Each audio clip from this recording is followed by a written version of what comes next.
करीम, रमजान करीम, रमजान करीम, रमजान करीम, रमजान करीम, रमजान करीम, रमजान करीम, रमजान।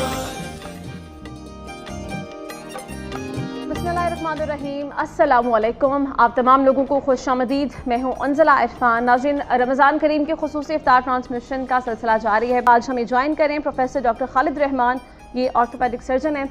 आपसे भी हम तफसीलन बात करेंगे। बहुत सारे मसाइल लोगों को रहते हैं सेहत के हवाले से, ख़ासतौर पर रमज़ानुल मुबारक में हम कोशिश करेंगे कि आपकी जो राय है वो लोगों तक पहुँचाई जाए। जैसे कि रमज़ानुल मुबारक का महीना है तो सॉरी, इस महीने में होता ही है कि बहुत सारे मसाइल का सामना रहता है लोगों को सेहत के हवाले से।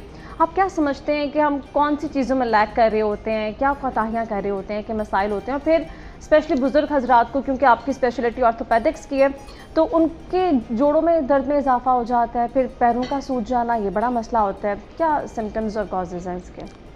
बहुत शुक्रिया जी, आपने बड़ा एक पर्टिकुलर सवाल किया है जो कि रमज़ान में हर जो यानी मैं देख रहा हूँ कि 20-22 रोज़े जो हुए हैं, क्लिनिक जो हमारा हो रहा है, उसमें ये कॉमन सिम्टम्स आ रही हैं कि ख़ास तौर पे जो पहले ऑस्टियोआर्थराइटिस के या जोड़ों के दर्द के बुज़ुर्ग हैं, उनमें ये दर्द का बढ़ जाना ये बहुत कॉमन है। फिर जो यंग पेशेंट्स हैं उनमें जिस्म में दर्द, यानी हम रिलेट तो उसको इस चीज़ से कर रहे होते हैं कि जी थकन हो गई, नींद नहीं पूरी हो रही, तो जिसकी वजह से ये मसाइल हो रहे हैं। हम बाकी चीज़ों को नज़रअंदाज कर रहे होते हैं। उसमें जो सबसे इम्पॉर्टेंट है वो हमारे जो खुराक का लेना है। हम ये समझते हैं कि हाई प्रोटीन डाइट लेने से हम सारा दिन हमें रोज़ा नहीं लगेगा, भूख नहीं लगेगी, और उसकी वजह से प्रॉब्लम ये होती है कि हमारा फ्लूइड इनटेक कम हो जाता है। अब जब ये दोनों चीज़ें मिक्स एंड मैच करती हैं तो उसमें प्रॉब्लम जो यूरिक एसिड की, जिसको हम गाउट कहते हैं, वो बढ़ जाती है। अब अल्लाह ताला ने बॉडी में जो सिस्टम रखा है वो ये है कि ब्लड के अंदर यूरिक एसिड ने ज़्यादा देर सर्कुलेट नहीं करना। बॉडी ने एक नेचुरल मैकेनिज़्म के तहत उस ब्लड सर्कुलेशन में से यूरिक एसिड की क्रिस्टल्स को या किडनी के थ्रू निकाल देना है या जॉइंट्स के अंदर पुश कर देना है, ताकि जो ब्लड सर्कुलेशन में वो बैलेंस हो जाए। उस बैलेंसिंग में जब वो टिश्यूज़ के अंदर जाता है तो वो वहाँ पे इन्फ्लेमेशन या सोजिश काज करता है, जिसकी वजह से पूरे जिस्म में दर्द की एक कैफियत हो जाती है। दूसरा, जो किडनीज़ में जाता है वहाँ फ्लूइड इनटेक कम होने की वजह से क्रिस्टल्स बनना या स्टोन्स बनना ये भी बहुत कॉमन हो जाता है। अल्लाह ताला ने जो हमें एक बैलेंसिंग सिस्टम के तहत वो दिया है, उसमें हमें ये करना चाहिए कि हमें फ्लूइड इनटेक अपना ज़्यादा कर देना चाहिए। ख़ास तौर पे मैं इसमें रिकमेंड करूँगा कि डिटॉक्स फ्लूइड एक बड़ी कॉमन सी चीज़ है, लेकिन हमारे मुल्क में हम देखते हैं कि लोगों को इसकी अवेयरनेस नहीं है। क्लिनिक में बैठे हुए भी हमें जो पेशेंट्स रिपोर्ट कर रहे होते हैं या हमारे आउटडोर में आ रहे होते हैं, उनमें भी ये कॉन्सेप्ट नहीं होता। ये कॉमन सी है कि आपने फ्लूइड वो लेना है जिसमें आपने कुछ फ्रूट्स, कुछ यानी जैसे कोकम्बर है, ये काट के, एप्पल है और लेमन, ये आपने मिक्स करके ये फ्लूइड बनाना है। इसमें चीनी डालने की ज़रूरत नहीं है। तो वो इनटेक अगर सहर और अफ्तार में हम करेंगे तो यू विल फील कि आप रिफ़्रेशिंग भी रहेंगे और ये जो गाउट जैसे प्रॉब्लम्स हैं वो भी बेहतर हो जाते हैं।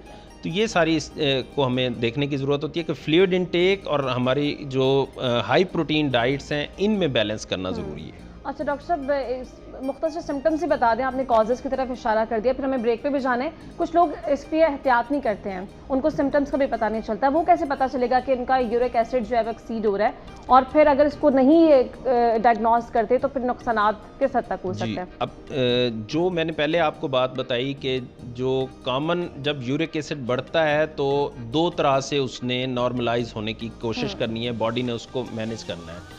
एक तो फ्लूइड जो ब्लड से टिश्यूज़ में पुश हो जाना है, जिसकी वजह से एक्स एंड पेन्स, जो जिस्म में दर्दों का होना, कभी आपके शोल्डर में पेन, ख़ास तौर पे ये जो एल्बो के साथ पेन है, जो बिग टो के साथ जॉइंट पेन्स हैं, ये शुरू हो जाती हैं। स्वेलिंग्स शुरू हो जाती हैं, जिसमें नी की स्वेलिंग, एंकल की स्वेलिंग, ये बहुत कॉमन है। ये किसी भी एज में हो सकती है और फिर ये अलार्मिंग सिचुएशन होती है, और ख़ास तौर पे फर्स्ट मेटाटार्सल यानी जो बिग टो का स्वेल हो जाना, ये तो बिल्कुल एक समझ लें कि डेफिनेटिव डायग्नोस्टिक एक सिम्टम्स है कि ये गाउटी आर्थराइटिस है जो कि आपको स्टार्ट हो। मैं डॉक्टर साहब आप जाने से पहले ये बता दें नाज़रीन को, सिर्फ रमज़ानुल मुबारक में सेहत का ख्याल रखना ज़रूरी नहीं होता, वैसे भी बड़ा ज़रूरी होता है। हम बहुत इसमें ना बेहतियाती का मुजाहरा करते हैं। आप क्या रिकमेंड करते हैं हर एज ग्रुप को कि हम इस चीज़ से कैसे बचें कि हमारी जो हड्डियाँ हैं वो मजबूत रहे? ज़ाहिर है हम हड्डियों पे तो खड़े होते हैं, हमारा जिस्म जो है वो हड्डियों के सपोर्ट पे खड़ा होता है, तो कैसे हम इस पे जो है ना पूरे लाइफ में कैसे इसको कवर कर सकते हैं? देखें, इसमें जो सबसे इम्पॉर्टेंट चीज़ है, अगर तो जनरली हम बात करें तो एज रिलेटेड, जैसे बचपन है, फिर उसके बाद जवानी है, फिर उसके बाद बुढ़ापा है। जो बचपन और जवानी में बोन्स का ख्याल रखना है वो उतना ही इम्पॉर्टेंट है, और फिर उसके जो आफ्टर इफ़ेक्ट्स हैं या आफ्टर शॉक्स जिसको कहते हैं वो लेट एज में नहीं आएंगे अगर आपने पहले अपनी बोन्स का, अपने उस हड्डियों का ख्याल रखा है। अक्सर औकात जो हमारे बुजुर्ग हजरात उठते बैठते उन्हें चटाखे निकल रहे होते हैं और आवाज़ें आ रही, इसी वजह से होती हैं? यही नहीं, वो देखें बुज़ुर्गों में तो एज रिलेटेड जो जॉइंट के डैमेजेस होते हैं, क्योंकि अल्लाह ताला ने जो निज़ाम बनाया है उसमें डीजनरेशन और रीजनरेशन का प्रोसेस साइड बाय साइड चल रहा होता है कि जितनी बोन बन रही है या वो डैमेज हो रही है उतनी वो बन भी रही है, उसकी रीजनरेशन भी हो रही है। जब ये प्रोसेस डीजनरेशन का यानी उसके डैमेज का बढ़ जाता है और रीजनरेशन का कम हो जाता है तो फिर जॉइंट्स डैमेज होना शुरू हो जाते हैं और वो आवाज़ें आना शुरू हो जाती हैं। तो जो बचपन से और जवानी की मैं बात कर रहा था उसमें कैल्शियम का इंटेक और अपने विटामिन डी का इंटेक वो प्रॉपर रखना वो ज़्यादा इम्पॉर्टेंट है, जो कि लेट एज में जाके आपको जो आफ्टर शॉक्स हैं वो कम लगते हैं।